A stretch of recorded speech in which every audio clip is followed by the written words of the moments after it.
Good morning, dear students. In the previous class, we understood about percentage, convert percentage into decimal, decimal convert into percentage.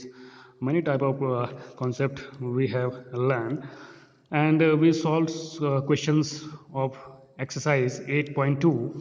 So today we will start a new topic, ratio to percentage. It means suppose we have given a ratio and we convert into percentage. Suppose example is here. मैं example कर रहा हूँ देखो.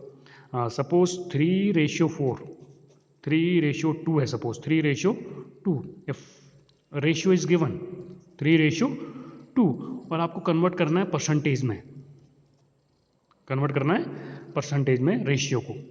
ठीक है. Suppose ये हमारे पास rupees हैं. 3:2 हमारे पास कुछ रुपीज़ हैं, उसको हमने कन्वर्ट करा है 3:2 में और 2% हमारे पास है. Suppose A% and second person हमारे पास B.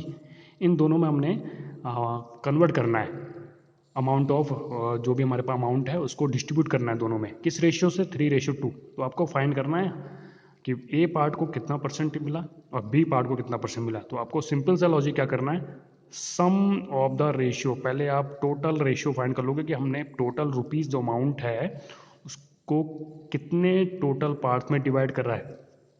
तो कितने रेशियो में डिवाइड करा है? 3+2. First ratio 3, second is 2, total is 5. तो टोटल इज 5. फर्स्ट ए का पार्ट बता दीजिए बेटा, part of A. Total part कितने थे? 5. 5 में से ए को कितना पार्ट डिस्ट्रीब्यूट हो रहा है? 3. ठीक है. और पार्ट ऑफ बी, अगर आपको बी का पार्ट बताना है तो बी का पार्ट सेकेंड पार्ट है, यानी आपको 2 पार्ट्स मिल रहे हैं 5 में से. तो ये दोनों का पार्ट हो गया. ये हमने फ्रैक्शन में इनको फाइंड कर दिया, दोनों का, ए का पार्ट और बी का पार्ट. अब आपको कन्वर्ट करना था परसेंट में. सो परसेंट ऑफ ए का परसेंट कितना होगा? 3/5 फ्रैक्शन था, इनटू परसेंट में कन्वर्ट करने के आपको पता है फ्रैक्शन को हम किससे करते थे? 100% से मल्टीप्लाई करते थे. तो मल्टीप्लाई करोगे 5 से 20 टाइम्स 100 कैंसिल, 20 × 3 60%. 60%. तो ए को कितना परसेंट फाइंड हुआ? 60%. तो बी को कितना हो जाएगा? 100 - 60, 40%. इससे फाइंड कर लोगे आप. तो इस टाइप से आप रेशियो को कन्वर्ट कर सकते हो परसेंटेज में. ठीक है. एक एग्जांपल ले रहा हूँ मैं बुक से. Try these. क्वेश्चन नंबर 2 है, पेज नंबर 166 एनसीईआरटी बुक में. If angles of a triangle are in the ratio 2:3:4, find the value of each angle. आपको वैल्यू फाइंड करनी है ईच एंगल की. और जो रेशियो गिवन है एंगल्स का वो हमारे पास गिवन है 2:3:4.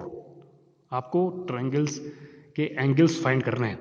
ठीक है. तो सबसे पहले we know that sum of interior angles of a triangle is 180. कोई भी ट्रायंगल है उसके इंटीरियर एंगल्स का सम कितना होता है?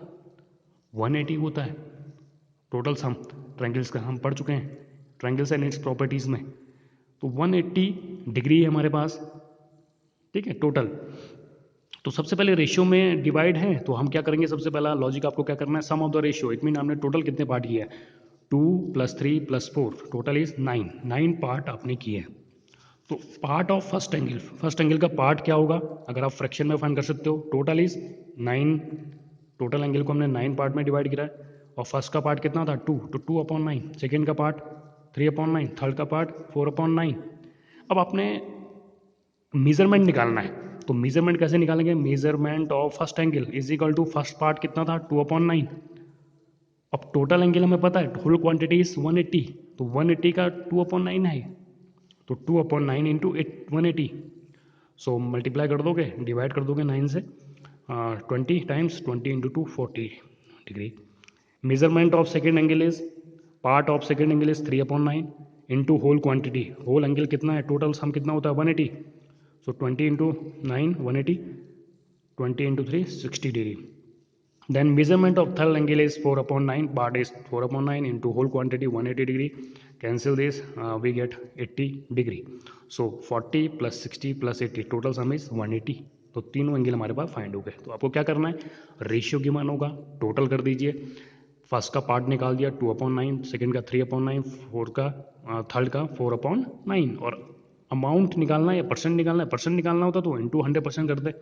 आपको मेजरमेंट निकालना है एंगल्स का. तो total angle we know that 180 degree.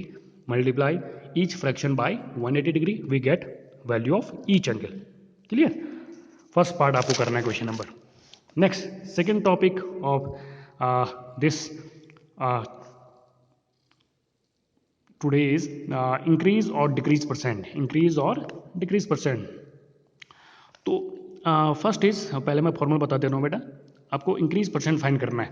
तो इंक्रीज परसेंट फाइंड करने के लिए आपके पास increase value minus original value upon original value, अभी पहले फॉर्मूला कर लेते हैं, इनटू 100% लिखा है यहाँ पर, फिर मैं एग्जांपल से थोड़ा समझा लूँगा, ठीक है। New value minus old value upon old value, same फॉर्मूले हैं, old value into 100%।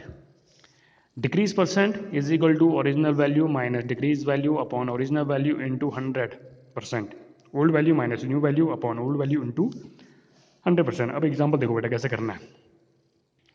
The annual salary of Suresh increase from 18 lakh to 22 lakh, find the percent increase. अब देखो क्वेश्चन पढ़ो पहले। The annual salary of Suresh increase from rupees 18 lakh to 22 lakh. Clear, आपको पता चल रहा है पहले अमाउंट कम था, पहले सैलरी कम थी, अब इंक्रीज होके 22 लाख हो गई है। आपको इंक्रीज परसेंट फाइंड करना है। तो क्लियर आपको पता चल गया यहाँ पर इंक्रीज परसेंट फाइंड करना है। कुछ ना कुछ इंक्रीज हुई इसकी सैलरी, तो परसेंट बताना है कितना परसेंट इंक्रीज हुआ है। क्लियर। सो ओरिजिनल सैलरी, पहले कितनी सैलरी थी उसको ओरिजिनल हमेशा अमाउंट कहेंगे हम, यानी ओल्ड वैल्यू कितनी थी 18 lakh. Increase salary, increase salary after the increase amount, what is the salary, new value, it means new value कितनी है हमारे पास 22 लाख। तो आप बता सकते हो कितना इंक्रीज हुआ है, increase in salary, total increase कितना हुआ है 22 लाख में से 18 लाख आप माइनस कर लोगे, it means increase salary minus original salary is equal to 4 lakh. अब वो क्लियर पता चल रहा है कि इतना इंक्रीज हुआ है। अब आपको परसेंट में कन्वर्ट करना है। तो increase percent in salary is equal to, ये फॉर्मूला था इंक्रीज परसेंट का, new value minus old value हम फाइंड कर चुके हैं, new value minus old value ये फाइंड कर चुके हैं हम, कितना हुआ है 4 लाख। तो 4 लाख रखोगे यहाँ पर upon old value, old value is original salary, हमेशा ओल्ड वैल्यू पे आप परसेंट निकालोगे, ये आपको याद रखना है, हमेशा ओल्ड वैल्यू डिनोमीटर में होगी, जितनी वैल्यू इंक्रीज हुई है वो न्यूमरेटर में इंटू 100%। सो 0 0 कैंसिल हो जाएंगे, 4/18 इंटू 100, 4 इंटू 100% अपॉन 18 कैंसिल करोगे 22.22%, आंसर इज 22.22%। तो इस तरीके से आपको इंक्रीज परसेंट और डिक्रीज परसेंट वाले क्वेश्चन करना है, ठीक है बेटा। नेक्स्ट प्रॉफिट परसेंट और लॉस परसेंट भी इसी कॉन्सेप्ट में बेस है, उसको मैं नेक्स्ट लेक्चर में क्लियर कर दूंगा। आप फिलहाल नोट जो इसके गिवन है उसको आप कॉपी में लिख लीजिए। Thank you.